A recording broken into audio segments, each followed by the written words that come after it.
दिसंबर 18 2025 ओला electric का stock 22 रुपए 25 पैसे ऑल टाइम लो। ये वही कंपनी थी जिस पर 16 महीने पहले 57,000 करोड़ की वैल्यू लगाई थी। वही कंपनी जिसने गोल्डमैन सैक्स ने लिखा था कि सर्वाइवल में भी डाउट है। एमके ने सेल रेटिंग दी थी, एमबी ने टारगेट प्राइस 17 रुपए का दिया था। ओला ने पूरी कंपनी मिला के सिर्फ 7,500 स्कूटर से बेच पाई थी। एनालिस्ट, इन्वेस्टर्स, मीडिया, कस्टमर सब लोग बोल रहे थे कि अब कंपनी खत्म हो जाएगी।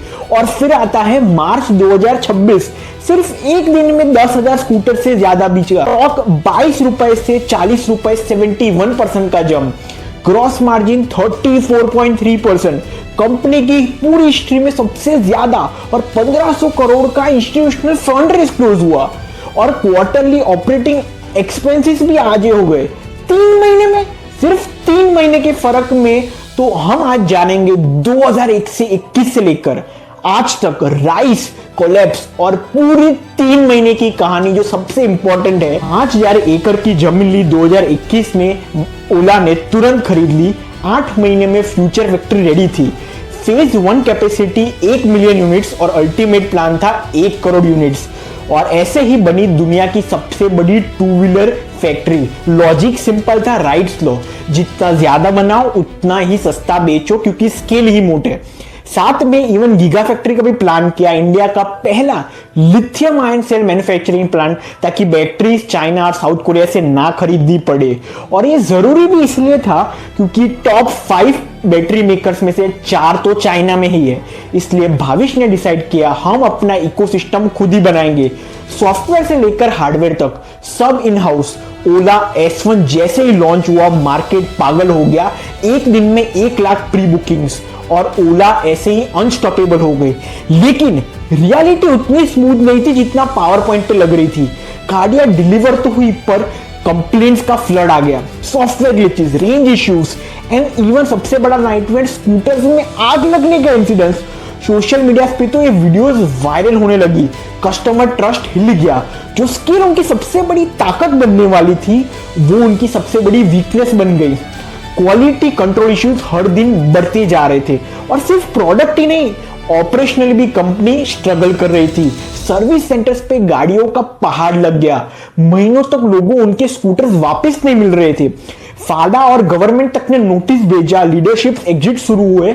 एग्जीक्यूटिव्स के बाद एक के बाद कंपनी छोड़कर जाने लगे। मार्केट शेयर जो कभी 30-40% के पास था वो तेजी से गिरने लगा। और टीवीएस और बजाज ने अपनी गेम बना ली। 2 दिसंबर 2025 तक आते आते ओला का वॉल्यूम प्रैक्टिकली कोलैप्स हो चुका था। तभी सबने बोला कि ये तो गेम ओवर है। और फिर आता है मार्च 2026, सिर्फ एक दिन में 10,000 और 117 स्कूटर्स डिलीवर हुए। 150% मंथ ऑन मंथ ग्रोथ और ग्रॉस मार्जिन 34%, जो कि कंपनी की हिस्ट्री में सबसे ज्यादा है। स्टॉक प्राइस 71% रिकवर हुआ और 1500 करोड़ का इंस्टीट्यूशनल फंड रेज। ये नंबर देख के तो एक ही सवाल आता है, दिसंबर तक तो 3 सालों में के अंदर डेड बोल रही थी और मार्च में ऐसा कैसे हुआ? इसके मेन तो 4 कारण है।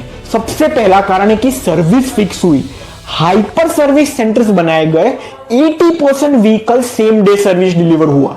दूसरा, LFP बैटरीज पे स्विच किया गया।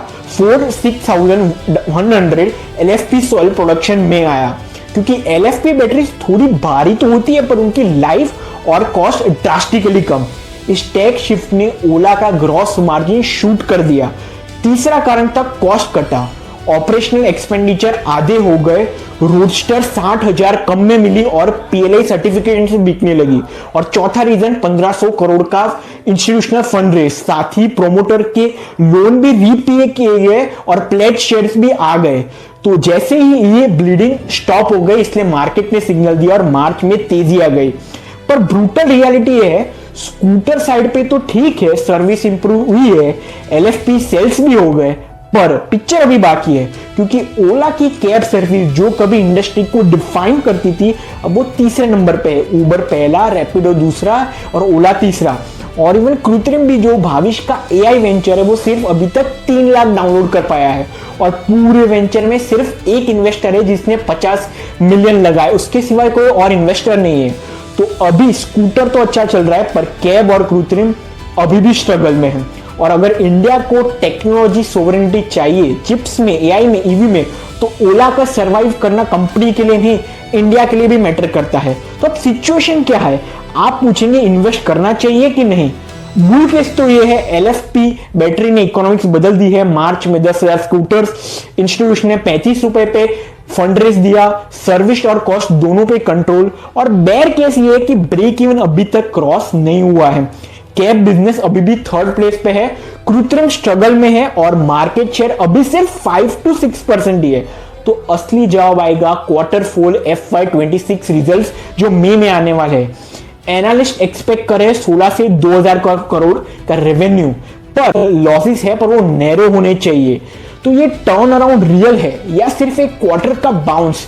एक बात तो क्लियर है, ओला ने गलतियां मानी है, सुधारी और वापिस लड़ रहे, तो डेड नहीं है, कमबैक मोड में तो है, पर पूरा जवाब क्वार्टर 4 देने वाला है। आपको क्या लगता है, क्या भाविश अग्रवाल यहां से सच में हिस्टोरिक एग्जीक्यूशन पुल ऑफ कर पाएंगे या एक सिर्फ ये टेम्पररी बाउंस है? कमेंट्स में बताइए।